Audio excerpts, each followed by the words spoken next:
Yeah, the strawberry patch. Run. Did that horse run? Yeah.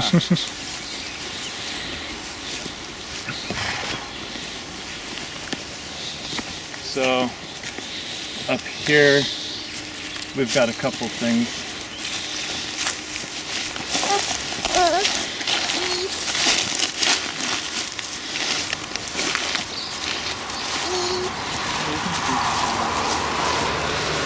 Go to the strawberry patch in just a minute.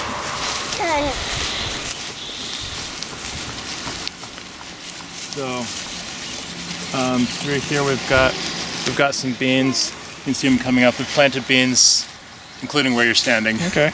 So, these are resilient, beefy. Mandy, you are okay. You're okay. Anyway. Okay, yeah, I can see the... Let's see here. You're okay. Yes, not walk through here, Ginger. Step back a little bit. Those are a Carol Duffy variety, and they're very. Supposedly they have a really wonderful taste, and they're drought tolerant and pretty good at taking care of themselves. Okay. Those are the kinds of varieties that I like to grow. You got some more in this area then, where the flags are? This was largely pest-eaten. This was the Three Sisters planting, and birds got most of the corn seed, and cutworms got most of the squash. Okay. So there's a corn plant here and there. Okay. There are bean plants throughout it, but yep. Most of this was an experience about the need for greater pest control. Yeah. You want to pet the horse?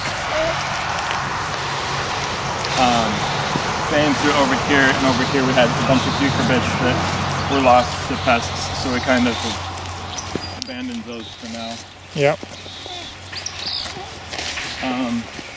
Got our cucumbers coming up in here. There are some.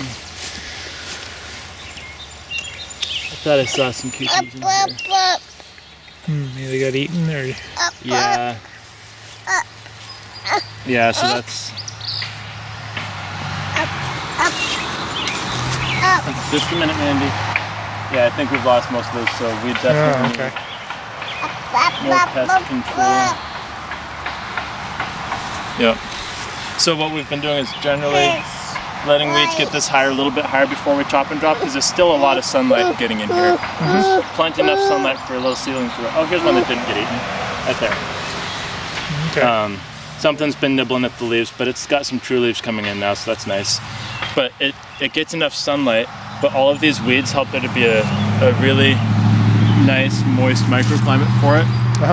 And it's not in the harsh sun, so we don't water this stuff. We don't water this very often at all because we don't need to. The ground in here is nice and moist. Yeah. Any exposed dirt gets bone dry really quickly. Yep. And then when we chop and drop, it's mulch to help it stay moister. So hopefully we can figure out the pest issue. Yeah, they're probably attracted to all the green vegetation and see it as a place to thrive. And oh, Mandy, strawberries. So strawberries. Yeah. So these three beds right here are strawberries, and your girls can pick and eat anything you find. Mandy, do you want to eat strawberries? Okay. So how are you doing your chop and drop? What kind of tool are you using, and what's your method of doing that? My favorite tool is this rice knife. Okay. So the strawberries don't really need it, but there's somebody that needs it right now. I'll just show you some as a of the border. Strawberries. They don't really need it yet, but so the strawberry plants are in the middle. Yeah. So I'll just keep an eye on where those are. Okay. And just kind of come through.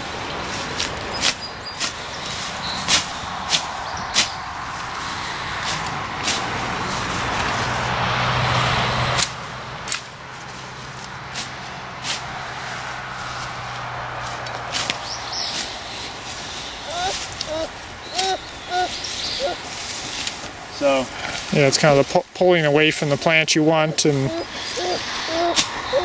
yeah, so it's pretty quick and dirty. There's a lot of leaves, or a lot of weeds that are left, but yeah, but there's nothing at all that's blocking the sun.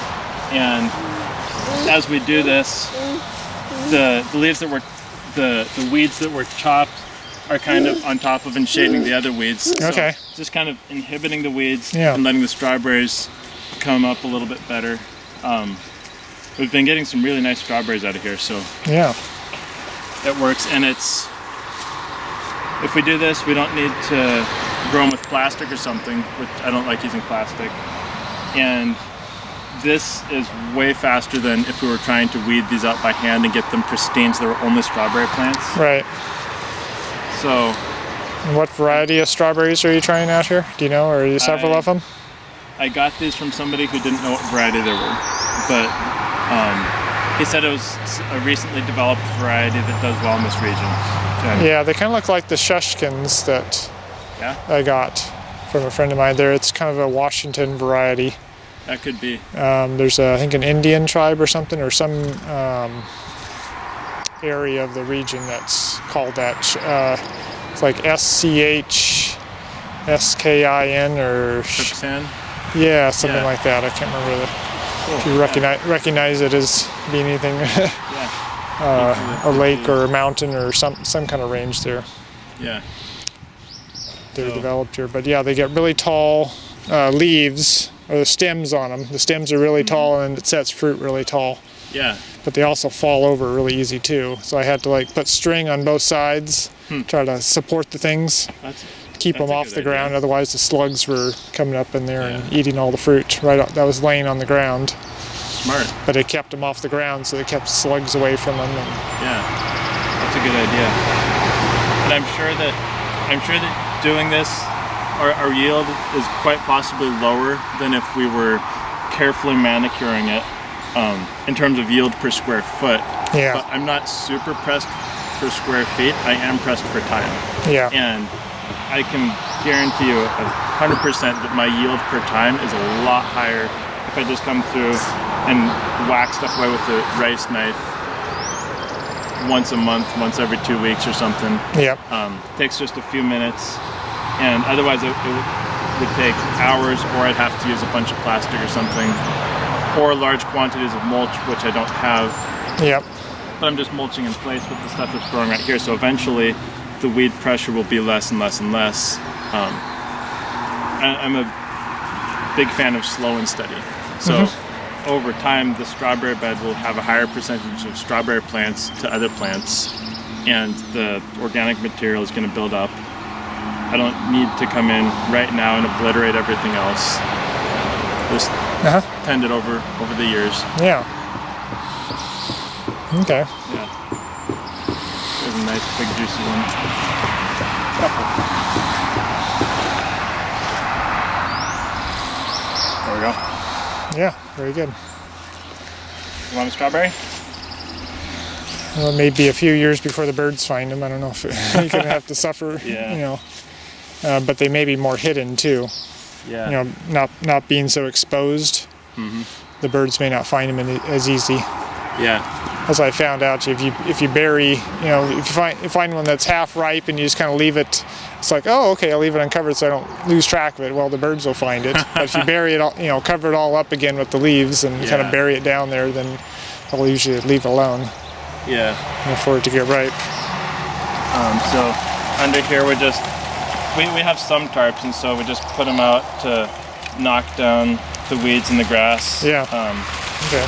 Leave it for a while until we've got a nice clean place to plant, and then we'll plant something that